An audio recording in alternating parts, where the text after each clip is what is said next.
தமிழ்நாட்டுடைய ஒழுங்கு கூடுதல் டிஜிபி திரு டேவிட்சன் தேவாஸ்ரீவாதம் சார் வந்து ஒன்று சொல்லியிருக்காரு ரீசெண்டாக. என்னென்னா, தமிழ்நாட்டில் போஸ்கோ சட்டத்துடைய வழக்குகள் அதிகமாகிட்டே இருக்குது நாளுக்கு நாள்.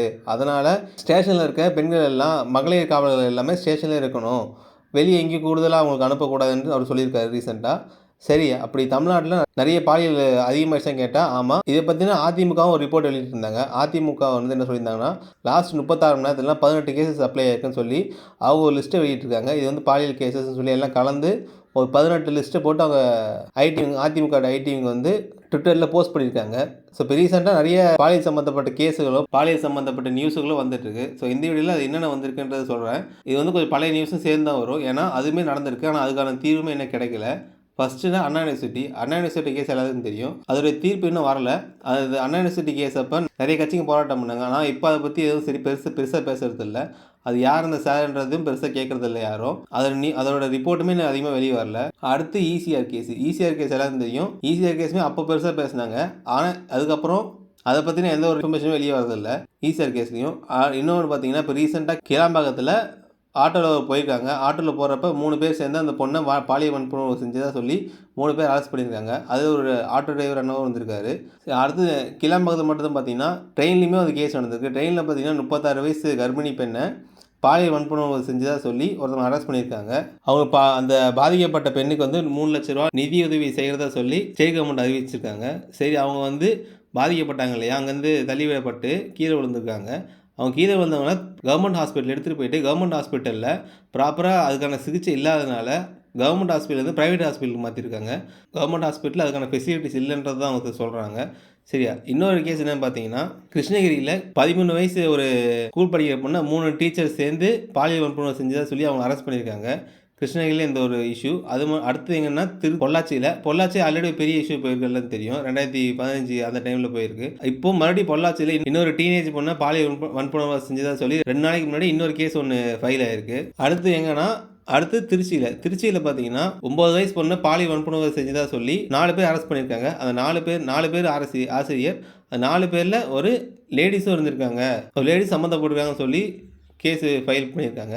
அடுத்து எங்கன்னா, இப்போ ரீசெண்டாக பாண்டிச்சேரியில் தவளகுப்பத்தில் பார்த்தீங்கன்னா புதுசாக ஒரு கேஸ் ஒன்று ரிஜிஸ்டர் பண்ணியிருக்காங்க. அங்கேயுமே என்னென்னு பார்த்தீங்கன்னா, ஸ்கூல் பொண்ணு வந்து பாலியல் வன்புணர்வு பண்ணியிருக்காங்க. பாலியல் வன்புணர்வு பண்ணதை சொல்லி அந்த ஆசிரியர் மேலே ஹெட் மாஸ்டர்கிட்ட கம்ப்ளைண்ட் பண்ணியிருக்காங்க, பாதிக்கப்பட்ட பொண்ணு. ஆனால் அவங்க வந்து எந்த ஒரு ஆக்ஷன் எடுக்கிறேன்னு சொல்லி எடுக்காமல் விட்டதுனால அந்த பொண்ணு வந்து என்ன பண்ணுறதுன்னு தெரியாமல் வீட்டில் பேரண்ட்ஸை சொல்லியிருக்காங்க. வீட்டில் பேரண்ட்ஸுமே சரி ஹெட் மாஸ்டர் கேட்கலாம்னு சொல்லி அவங்களுமே ஹெட் மாஸ்டர் கேட்டிருக்காங்க. ஹெட் மாஸ்டர் கேட்டு அவங்களுமே சரியாக ப்ராப்பர் ஆக்ஷன் எடுக்கிறதுனால அவங்க வந்து போலீஸ் ஸ்டேஷன் கம்ப்ளைண்ட் பண்ணியிருக்காங்க. ஸோ அந்த இடத்துல பெருசாக எதுவும் ஆக்ஷன் எடுக்காதனால அவங்க போராட்டம் பண்ணியிருக்காங்க. போராட்டம் பண்ணி அந்த இடத்துல இருக்கிற எல்லாத்தையும் அடிச்சிருக்காங்க. இது வந்து தவளகுப்பத்தில் ஆக்ஷன் எடுக்காதனால அங்கே இருக்க ஊர் மக்களை சேர்ந்து ஸ்கூல் அடித்து உடச்சிருக்காங்க. இது மட்டும் தான் கேட்டால் இன்னும் எக்கச்சக்க இது ஃபைல் ஆகிருக்கு. இது வந்து கேஸ் ஃபைல் ஆன லிஸ்ட்டு. கேஸ் ஃபைல் ஆகாமல் நியூஸ் வெளியாகாமல் இன்னும் எத்தனையோ லிஸ்ட்டுங்கள் இருக்குது.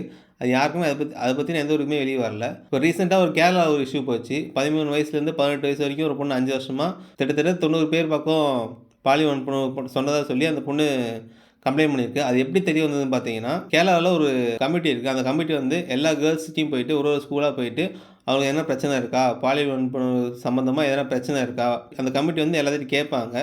அந்த மாதிரி கேட்குறப்ப அந்த கமிட்டி வந்து இந்த பொண்ணோட ஸ்கூல் வந்திருக்காங்க. அந்த பொண்ணோட ஸ்கூல் வந்ததுக்கப்புறம் அந்த பெண் வந்து தனியாக கூப்பிட்டு போயிட்டு சொல்லியிருக்காங்க, இந்தமாரி அந்த 13 வயசுலேருந்து பாலியல் தொல்லை கொடுத்துட்ருக்காங்கன்னு சொல்லி அவங்க வந்து இதுமாதிரி சொல்லியிருக்காங்க. ஸோ இந்த மாதிரி தமிழ்நாட்டிலையும் ஒரு கமிட்டி இருந்து அந்த கமிட்டி வந்து எல்லா ஸ்கூலுக்கு போய் கேட்க ஆரம்பித்தாங்கன்னா இன்னுமே நிறைய கேஸ் வெளியே வரதுக்கு வாய்ப்பு இருக்குது. ஸோ சொன்னாலேயே இத்தனை லிஸ்ட்டில் எப்போவுமே சரி யார் பாதிக்கப்பட்டாங்களோ அவங்களோட பேர் வெளியே அவ்வளோ சரி சொல்ல மாட்டாங்க. ஏன்னா அவங்களோட செக்யூரிட்டிக்காக யார் பாதிப்பு ஏற்படுத்தாங்களோ அவங்க பேர் தான் வெளியே சொல்லுவாங்க. ஆனால் இப்போது ரீசெண்டாக நடந்ததில் அண்ணா யூனிவர்சிட்டியோட கேஸில் எஃப்ஐஆர் லீக் ஆகிடுச்சு. ஈசிஆரோட கேஸில் எஃப்ஐஆர் வந்து போலீஸே வெளியிட்டாங்க. இன்னொன்று, அந்த கர்ப்பிணி பெண்ணோட ரயில்வே கேஸில் முதலமைச்சர் அவர்களே அந்த எஃப்ஐஆரை லீக் பண்ணிட்டு நாங்கள் அமௌண்ட் தர அந்த மாதிரி சொல்லியிருக்காரு. இந்தமாரி எல்லாமே லீக் ஆரம்பிச்சதுன்னா யாருமே கேஸ் ஃபைல் பண்ண வர மாட்டாங்க இதுக்கப்புறம். ஏன்னா அவங்களோட பேரும் வெளியே வந்துடும். அதனால் யாருமே இதுக்கப்புறம் எஃப்ஐஆரை போடுறது பயப்படுவாங்க. இன்னொரு விஷயம் என்னென்னு பார்த்தீங்கன்னா, இந்த சமுதாயத்தில் எல்லாமே பெண்ணை சார்ந்து மட்டும்தான் இருக்குது. கடவுள் வழிபாடாக இருக்கட்டும், அது பெண்ணை சார்ந்து தான் இருக்குது. கலாச்சாரம் ஒரு பெண்ணை சார்ந்து தான் இருக்குது. சுய வழக்கமும் பெண்ணை சார்ந்து தான் இருக்குது. ஒரு கருப்புமே பெண்ணை சார்ந்து மட்டும்தான் இருக்குது. இங்கே இருக்க எல்லாமே ஒரு பெண்ணை சார்ந்து மட்டும்தான் இருக்குது. அவங்க உடுத்துற உடைய பெண்ணை சார்ந்து தான் இருக்குது. எல்லாமே இங்கே பெண்ணை சார்ந்து மட்டும்தான் இருக்குது. ஆனால் எல்லாமே பெண்ணை சார்ந்து இருக்கிறப்போ அந்த பெண்ணுமே ஏதோ ஒரு காலகட்டத்தில் ஆணை சார்ந்து இருக்க வேண்டிய நிலைமை வந்தது. அப்படி இருந்துமே இங்கே ஆண் பாதுகாப்பு கொடுக்குறாங்கன்னு கேட்டால், இங்கே பல பாலியல் தொல்லை வந்து ஏதோ ஒரு ஆணால் எங்கேயோ கொடுக்கப்பட்டு தான் இருக்குது. அப்புறம் பார்த்தீங்கன்னா, இந்த கிளாம்பாக்கத்தில் வந்து ஆட்டோவில் தான் வச்சு பாலியல் வன்புணர்வு பண்ணதா சொல்கிறாங்க.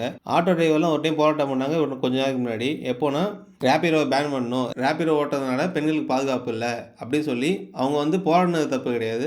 அவங்க போராடினது வாழ்வாதாரத்துக்காக போராடினாங்க. ஆனால் அவங்க போராடினப்போ சொன்ன விஷயம் என்னென்னா, அவங்க போராடினப்போ மும்பையில் ரேப்பிடோ ஓட்டுறப்போ இந்த மாதிரி ஆயிடுச்சு, பெங்களூரில் ரேப்பிடோ ஓட்டுறதுனால இந்த மாதிரி ஆயிடுச்சுன்னு சொல்லி அவங்க 2, 3 விஷயத்த சொன்னாங்க. ஸோ தமிழ்நாட்டில் இந்த மாதிரி ஆயிருக்கு, ஆட்டோவில் போன பொண்ணுக்கு பாதுகாப்பு இல்லை அப்படின்ட்டு. எல்லா தொழிலும் எல்லா நல்லவங்க கெட்டவங்க 2 பேர் இருப்பாங்க. ஒரு தொழிலில் ஒருத்தர் கெட்டவராக இருக்கிறதுனால நீங்கள் அந்த துறையே தப்பு சொல்கிறது எந்த வித நியாயம் இல்லை. ஸோ அந்த ஊரில் ரேப்பிடோ ஓட்டுற ஒருத்தர் தப்பு பண்ணதுனால ரேப்பிடோ ஓட்டுற எல்லாருமே கெட்டவங்க ஆகிடாது. இப்போ இங்கே பாலியல் வன்புணர்வு ஆட்டோவில் ஆனதுனால ஆட்டோ ஓட்டுறவங்க எல்லாம் கெட்டவங்க ஆகிடாது. நீங்கள் அது உங்கள் வாழ்வாதார போராடினீங்க, அது தப்பு கிடையாது. ஆனால் அதுக்கு ஒரு எக்ஸாம்பிள் சொல்லி ஒருத்தர் தப்பு சொல்கிறது, ஒருத்தர் பண்ண தப்புனால மொத்த தொழிலும் தப்பு சொல்கிறது அங்கே பிரச்சனையாக இருக்குது. இன்னொன்று, ரயில்வே கேஸில் வந்து அந்த பாதிக்கப்பட்ட பெண்ணுக்கு 3 லட்ச ரூபா அதை சொல்கிறதா சொல்லியிருக்கீங்க. சாராயம் குடிச்சு இறந்தால் 10 லட்சம் தரீங்க. யாராவது பாதிக்கப்பட்டு அவங்களுக்கு 3 லட்சம் காசு தரீங்க. இப்போ கேரளாவில் ஒரு அமைப்பை வச்ச மாதிரி தமிழ்நாட்டையும் இன்னொரு அமைப்பு வச்சா மட்டும்தான் இங்கே தமிழ்நாட்டில் இன்னும் எவ்வளோ கேசஸ் இருக்குது, எவ்வளோ ஃபைல் ஆகாமல் இருக்குன்றது தெரிய வரும். பாதிக்கப்படுறவங்க போய் வெளியே தெரியுன்னு தெரிஞ்சாலே யாரும் சரியில்லை, நான் போய் கேஸ் கொடுத்தா நம்மளோட பேர் வெளியே வந்தால் வந்துடும் அப்படின்னு சொல்லி அதுவே பயப்பட்டு கொடுக்காம விட்டுருவாங்க. அது மட்டும் இல்லாமல் எவ்வளோ கேசஸ் இருக்குது. இது மட்டும் இல்லாமல் நிறைய பேர் சொல்லுவாங்க, ஒரு பொண்ணு இந்த மாதிரி ட்ரெஸ் போடுறதா இந்த மாதிரி ஆகுது, ஒரு பொண்ணு ஷார்ட்ஸ் போடுறதுனாலையோ இல்லை ஷால் போடாமல் போகிறதுனால இந்த மாதிரி ஆகுதுன்னு சொல்லுவாங்க. இங்கே வந்து கேஸ் ஃபைல் ஆனது வந்து 9 வயசுலேருந்து 36, 40 வயசு இருக்கவங்க மேலேயும் பாலியல் வன்புணர்வு பண்ணதா சொல்லி கேஸ் ஃபைல் ஆகிட்டு தான் இருக்குது. இங்கே வந்து யார் பாதிக்கப்படுறாங்களோ அவங்கள மாற்றக்கூடாது, யார் பாதிப்பை ஏற்படுத்துகிறாங்களோ அவங்கள தான் மாற்றணும். ஸோ இந்த வீடியோ பிடிச்சா மறக்காமல் லைக் பண்ணிட்டு, சப்ஸ்கிரைப் பண்ணிட்டு, ஷேர் பண்ணுறேங்க.